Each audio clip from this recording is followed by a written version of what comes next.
My name is Patrick Starr. I'm Executive Vice President of the Pennsylvania Environmental Council. A few of you might have heard my voice on the KYW radio program. I've been getting that a lot. Oh, I heard you yesterday in the shower or whatever. Sorry about that.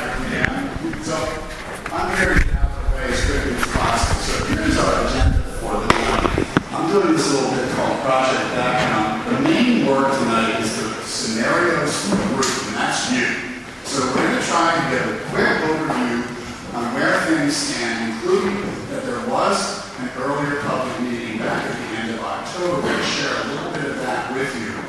How many of you are here tonight and were not at the first public meeting? Just like to see your hands. That's what I thought. Okay. So we have a lot of you who were not at the first public meeting. So we're going to give you a condensed version of what we did at the first meeting to bring you up to speed and get you fully at the table. All right. So this is a picture of me, and just to say, I'm a cyclist, but I'm also a pedestrian. I'm also a car driver. But that's me having fun on a bicycle, a fundraiser event that Pat does called the Pennsylvania Environment Ride. Please join me today doing that. So this is a project of the Pennsylvania Environmental Council. We are not a government agency. Repeat, we are not a government agency. We are a non-profit organization and a membership organization. You're welcome to join us. I did want to say that we're doing this with the City of Philadelphia, in particular the Water Department and the Department of Streets, and the Mayor's Office of Transportation and Utilities. But there is no money changing hands between our organizations. So just to be clear about that, we're not on contract to them, and they're actually not contributing at the moment to this project. We hope they will in a big way in the future. We'll leave that to you. As the citizens of the city, we'll leave that exercise to you. Now, we go across the state of Pennsylvania. Here's a quick view of some of our offices, and our mission is there. And I would just draw your attention that one of the things that makes us a little different than some of the other environmental organizations, which I like, is that we focus on both the natural and built environment. And I think we have a built environment here that we're working in. But here's an example that we work on trails all across the state of Pennsylvania. This is an image that is drawn from our Department of Conservation and Natural Resources. There are major trail corridors in our state, and you'll see several in the southeast here that we're involved with, and many other partners.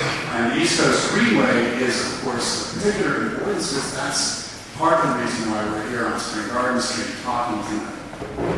That is supposed to connect us all the way from Canada to Key West. Yeah, wow. That is a big idea, and we're just trying to do our part here in Pennsylvania. So, just a tiny little bit of history. We did a conceptual study of ways to connect the Delaware riverfront with the Schuylkill River and basically thread this thing called the East Coast Greenway through Philadelphia. And here were basically the three ideas that we included a few years back as the best ideas. And one of them, which is here called Spruce and Locust, actually came to fruition, and I'll have a view of that in a moment. But you'll see that Spring Garden Street was definitely on this list. In the end, we really selected Spring Garden Street as the preferred alternative. But there's another cutting a ribbon on the buffer bike lanes on Spruce Street. And it was actually some work that our consultant team did that brought that up, what I would call an opportunity to light, that we had sufficient capacity on the paired streets of Pine and Spruce to lose a lane of auto traffic and dedicate that to cycling. And you may or may not like that, but I do. I live near there. So here's another project that we're directly involved with that will be breaking ground very soon. The 58th Street Greenway in southwest Philadelphia is also a portion of the East Coast Greenway. And I thought I'd show you this image because what's interesting is the opportunities on 58th Street are different than the opportunities here on Spring Garden Street. What we're showing you here is that the design is actually an enhanced sidewalk. And this has required actually special new regulations in the city of Philadelphia that this is a place where bicyclists are actually welcome on the sidewalk. So, a somewhat different condition, but again, a multi-use greenway trail that will enhance that community and be an important connector, and is funded. And what I like to say about how it relates to us tonight is we also started that as a concept. We also went through a community planning process. We didn't know when we started how it was going to be paid for, and it is going to be built this year, or coming year. So what do we do at PAC? Typically, we obtain support, and I've already mentioned our partners in the city. We raise money, and you can see several of the funders of this activity tonight. We assemble stakeholders, and there are a lot of them in this case, from state down to local agencies as well as neighborhood groups and institutions. We select a consultant team, who is Sam Schwartz Engineering. We manage them, and we conduct extensive public outreach. And with that, I'm going to bring up our director, Spencer Finch. Come on up. Thanks for introduce your exercise.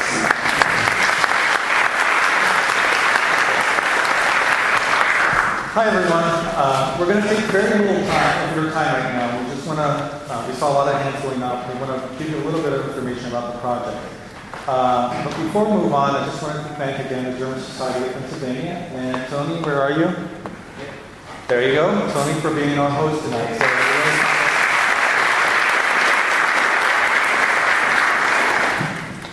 So, just a quick intro on what we're doing, and I'll try to stay out of it later. We're looking at Spring Garden Street, and we want to reimagine what it can be. So, if you're here tonight, you were on Spring Garden. You walked, you biked, you drove on Spring Garden to get here.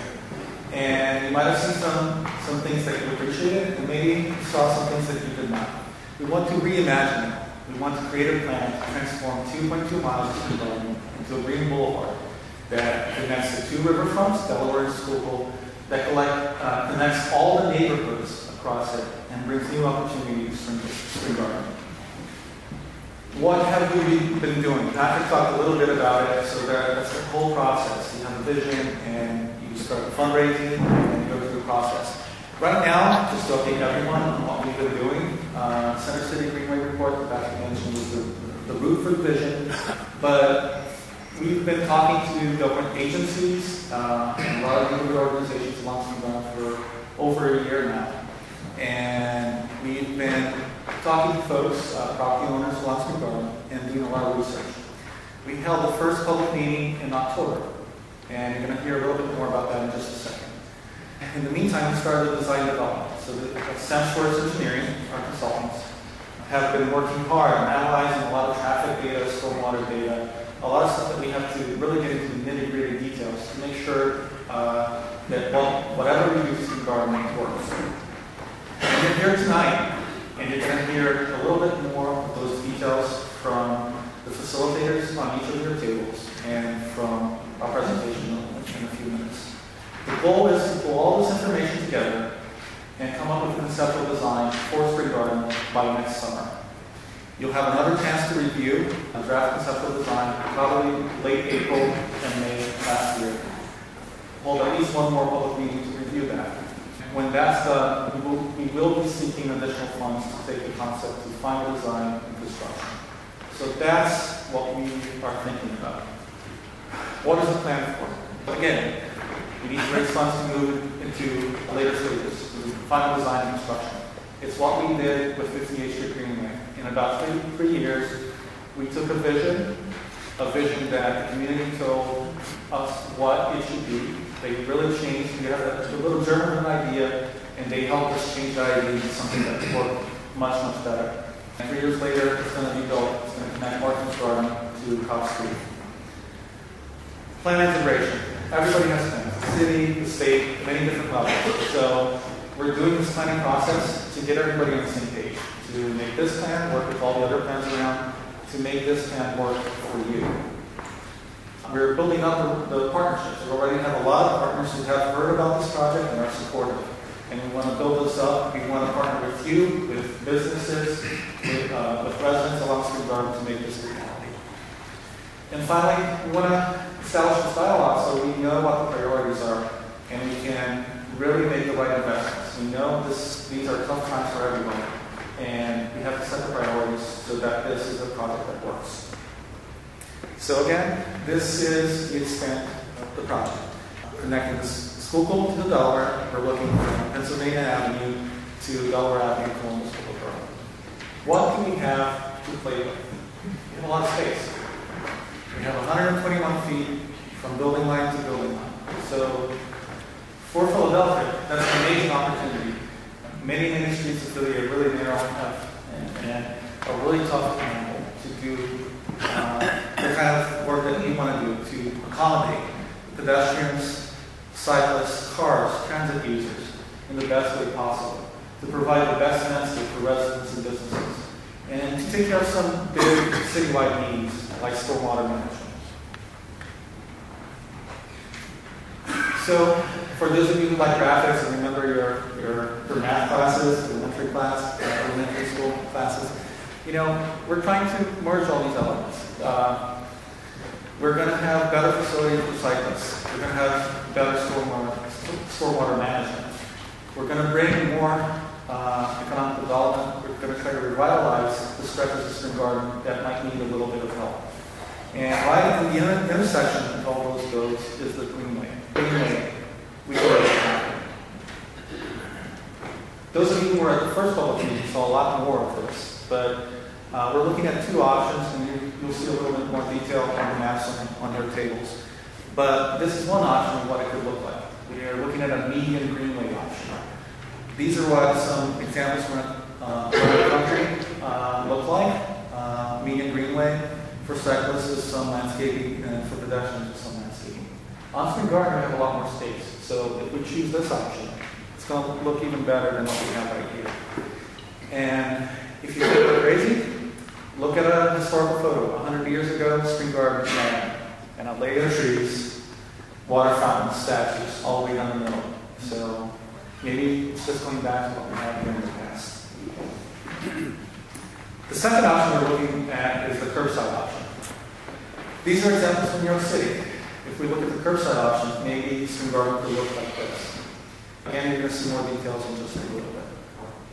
I guess I need to mention to make sure that everybody understands the curbside option would reuse the trick that they did in New York. So we would flip the parking and the bike lanes. So you have sidewalk for pedestrians, bike lanes for cyclists, a buffer that can be paint or can be landscaping, then the parked cars, and then the moving cars. So you're providing adequate spaces for everybody, for all different types of users, and you're making this a much safer, better facility. You're making better crossing for pedestrians and so forth. So that could be one option. We're going to recap some of the information we had at the first public meeting. Before I call Scott up to review that, I just want every facilitator to stand up and raise your hand. So look around. These are going to be the facilitators at your table. They're going to join you in just a few minutes. And me, Scott, and Doug will be up there floating around the tables and trying to answer all of your questions. So, Scott? Okay. Thank you. How's everyone doing? Good. My goal here is to summarize a little bit about what happened the last time we got together and talk about Spring Garden Street specifically. So what we had done is we presented a lot of information, not just about the two options that Spencer just introduced. You can see the Greenways come in many flavors, so that's part of what we're going to talk about tonight. But we presented a lot of information on how Spring Garden Street operates today. What is it like to drive across Spring Garden? What is it like to walk across Spring Garden? Some of those images are in the back for reference. We collected things like crime information and other types of data, so we could kind of fill out a little bit of a picture of what Spring Garden is like. Those are things that we have to integrate into the design process. So we collected a lot of information, we shared that with all of you, and then we asked you to do a number of exercises. We've had a mapping exercise ongoing, we've been doing them in meetings, but it's also online. We have a website for the project, springgardentreetgreenway.com. It's kind of a mouthful, but the domain was available, so we felt like we had to take it. There is a version of all of the mapping exercises that we've been doing on that website, so you can see what the comments are and have been with respect to the project, as well as some of the steps that we've gone through. But when we're doing mapping exercises, we're asking people to tell us specifically where the issues are. So we don't want people to tell us simply that, I feel unsafe on the bicycle. We want to know where specifically you feel unsafe on the bicycle. Or, I feel unsafe at night. We want to know where specifically that perception, or where you feel that most acutely. So that's where we can begin to design those observations and really address them as we move through the process. So there's the mapping exercises, What we've also been doing, at the last public meeting, we handed out these cards. We call these our postcards from the future, where we ask people to close their eyes and tell us what they see 10 years from now. And what this graphic shows is just a highlight of some of the keywords that came out of that process. Basically, the scale of the word indicates how many times they were said. So there are a lot of things up here that indicate exactly what Spencer's talking about already. A lot of people took that idea of Greenway literally. They want more greening and more trees. There was a lot of calls for capitalizing on the historic nature of Spring Garden, revitalizing businesses. If you look closely at this graphic, there's also a call for eggs and pancakes. I think that means there's a need for breakfast, more breakfast options, so we can talk about that at the table. If you take all of the ideas that we've gotten from all of these postcards that we've received so far, we've got a lot of them, if you group them into their topics, or sort of group them by topic, they kind of play out like this, where the majority of responses, about a third of them, are about the greening, specifically landscaping, tree planting, making a greenway more than just that, a greenway. But right under that, you can get a lot of calls for the economic development piece of this project. How can investment in Spring Garden Street start to fill some of those businesses and empty spaces along Spring Garden where it feels kind of empty? There are also a lot of calls for making it a safer bicycle corridor, safe for everybody, certainly making it more pedestrian-oriented, and not forgetting that we've got public transit. Both a bus line along Spring Garden, bus lines that cross Spring Garden, and 2 subway stops. So all of those moments become very important parts of the design process as we move forward. So what we've learned so far from some of these processes is that some of these key phrases that keep coming up over and over are exactly in line with where PDC has been going with this project from the get-go. So basically we're all on the same page. But as we've said, the greenways themselves, they come in a lot of flavors, and there are a lot of details to discuss. And so what we've been doing, the 2 options that Spencer introduced were options that were initially proposed years ago. And Douglas from St. Shorts Engineering is going to walk you through a slight refinement of both of those options and sort of talk about the different elements that we need to consider when we break out into our tables and discuss this